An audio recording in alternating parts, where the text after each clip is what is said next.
You're listening to Inside Lebo, a podcast giving you an inside look at Mount Lebanon, Pennsylvania, produced by Mount Lebanon's Public Information Office.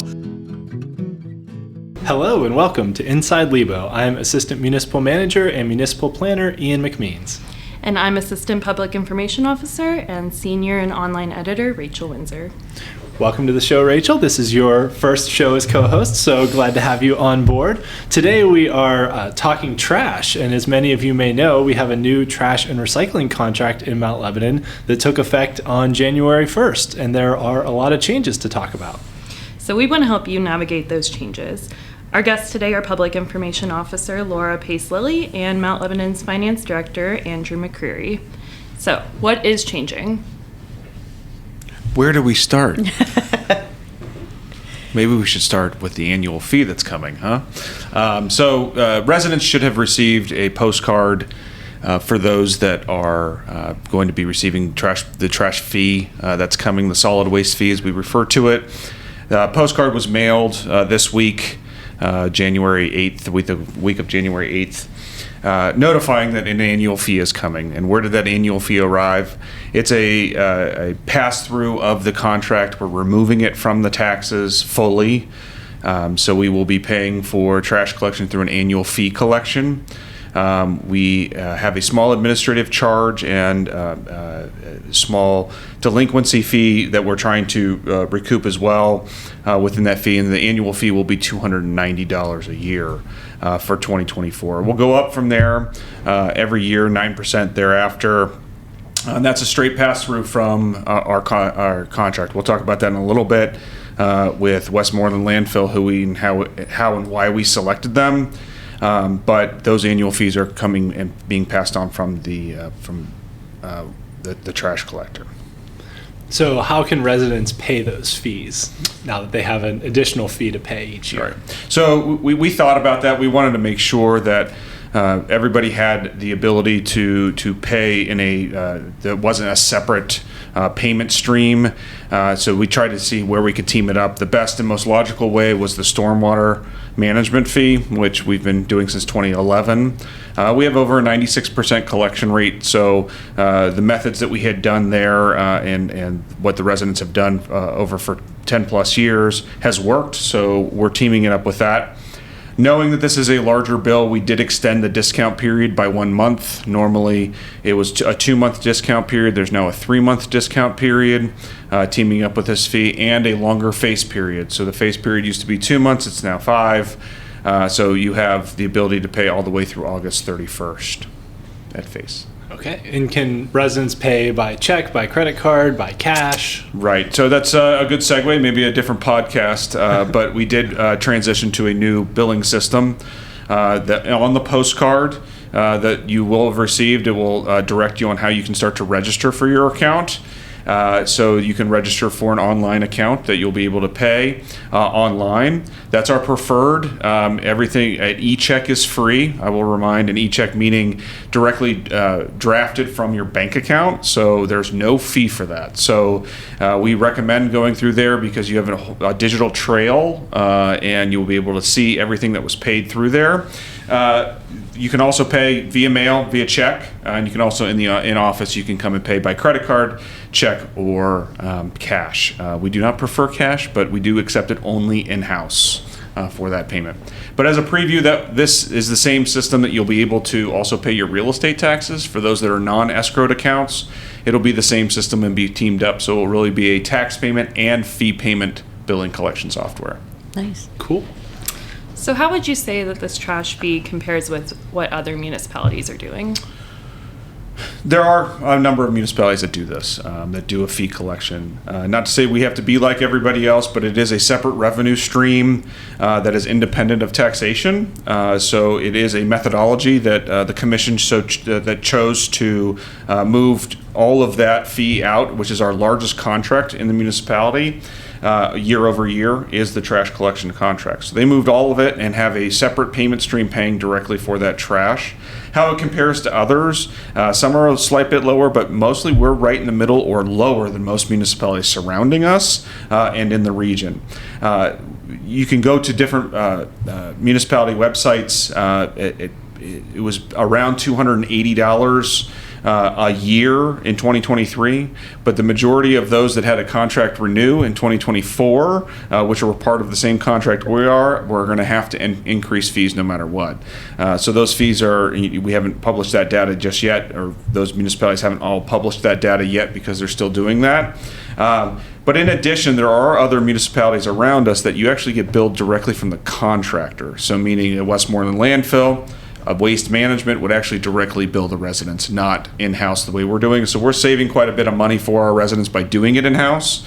I think we do it better, and we have a great payment stream that we can develop here. But we're generally lower than most around us, and will be continued because we are not. We've done it pretty well for all these years.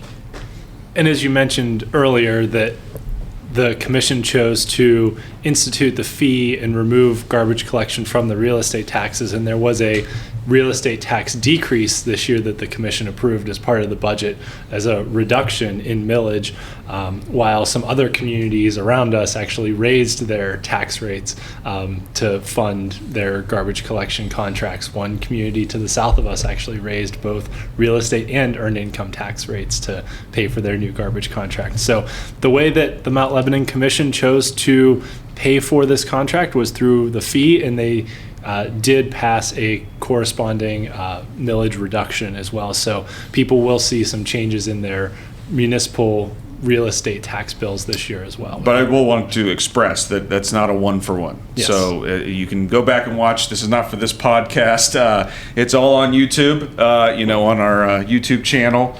For all of our budget meetings, how we got here with the annual fee. But yes, there is a slight 0.41 millage reduction for 2024. Okay, so you hinted at it, we mentioned it too, that the new garbage contract is with Westmoreland Sanitary Landfill, who will now be our collector. So no longer will we have Waste Management collecting our solid waste and recycling. So can you talk a little bit about kind of how that process went and how Westmoreland was selected? I think we need to have a dual conversation here because you were more involved with it than I was. I can chip in, but as host of the show, I understand you as the host, but there's other podcasters that are very famous that chime in as well. So it's an annual 5-year bid process that we do through SHACOG, which is the South Hills Area Council of Governments, which they do a multi-municipal garbage bid. So this was the time for our expiring contract in 2023. The two bidders that came back from this multi-municipality bid arrangement was Westmoreland Landfill and Waste Management. Upon this, Westmoreland did not offer the same type of semi-automated or automated collection that Waste Management did. So we really had to examine the contract twofold. One is, did we want to change how we collect trash? If not, then Westmoreland Sanitary Landfill was going to be the lower bidder. If we wanted to change that, then Waste Management was our only option. We did not choose to go that route. As mentioned, there were multiple discussions in the middle of the summer with the commission that are all publicly available on the YouTube channel, discussing how we got there. In early August, the commission decided to move forward and not change the style of collection, which is we consider, and you may hear from Laura Pace-Lilly and Ian here forward, is referred to as the traditional trash collection and recycling. So that they chose not to do that. Then moving forward from August, we had to decide how to pay for it. So and that's where we decided to land on the municipal fee. Mm-hmm. Yes, and as Mr. McCreary mentioned, the choice essentially that the commission boiled down to was between Waste Management with an automated collection option where residents would have been, in that case, limited on how much trash and recycling they could put out, limited to 1 can per collection, versus the option of Westmoreland Landfill, which is what we've had forever, called the traditional manual collection, where the waste hauler will actually, the employee gets out of the truck, picks up the trash can, dumps it into the truck, so there's not a automated arm that grabs the can and dumps it in. So what else that does for residents is it enables residents to continue using the same trash cans that they were using, just with the stickers on them for recycling, that we didn't have to purchase new municipal standard trash or recycling collection bins, and also that the recycling is unlimited still with Westmoreland. That was a big consideration point for the commission when they made the decision that they wanted to ensure residents were not limited in how much recycling they could put out for collection. So with that, we're going to take a short break, and we'll be back with some more details on our new trash collection contract.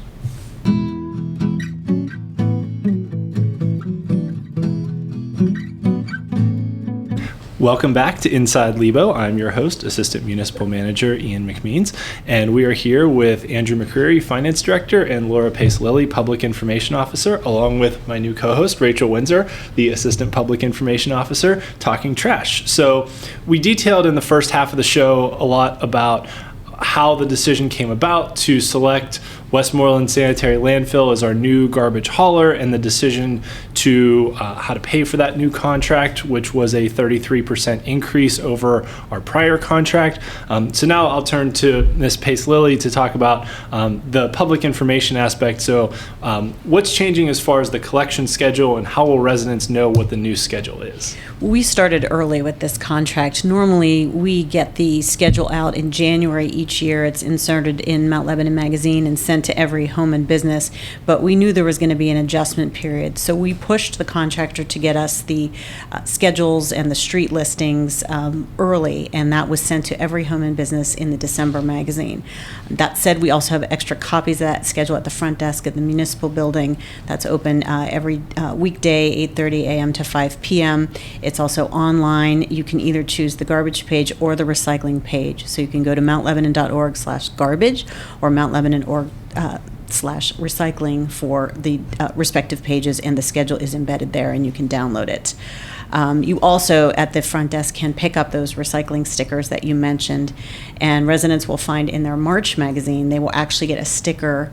It doesn't look like a sticker, but it is a sticker that you can put on your trash cans in your kitchen, or stick it to your you don't put on your refrigerator, but on your bulletin board or something, to remind you what is collected curbside, because there are some changes this year in what is collected curbside. The other big schedule change this year, in addition to some streets who have had their days changed, not a lot, but some streets, so we are asking people to look at that schedule, is all of Mount Lebanon will have their recycling on the same week.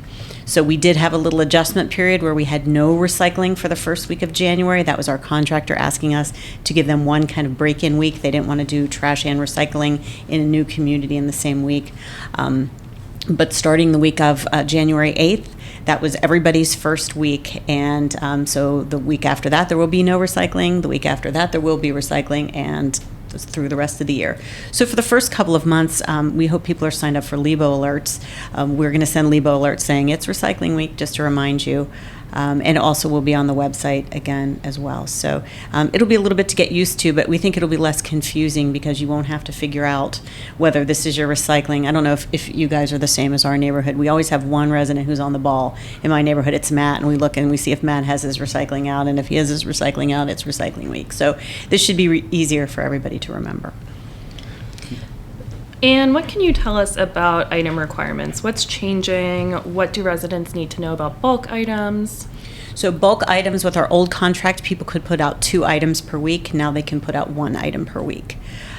So that can be, people are surprised, that could be a mattress, that could be a box spring, it can be a chair, it can be a sink. It cannot be construction materials, and that was true for our old contract as well. Christmas tree pickups have changed. We only have 1 more week of that this year, but we assume it'll be the same next year as well. That the contractor is not handling that. Our Public Works Department is handling that. So people will put out their Christmas trees the 2nd and 3rd week of January, the day before their regular trash day. It was a little confusing the first week because for the people who had a Monday pickup, they didn't put their Christmas trees out on Sunday. That went out on Friday. So anybody who has a Monday pickup, their Christmas tree collection would be Friday. So, and people also can save them, and they can take them up to the golf course to be put into chips later on in the spring. So there'll be more updates on that. Or if they really want to, they can set it out as a bulk item, but it won't be recycled. The big thing about this pickup is it's recycled and put into wood chips for use throughout the municipality, so it's more sustainable.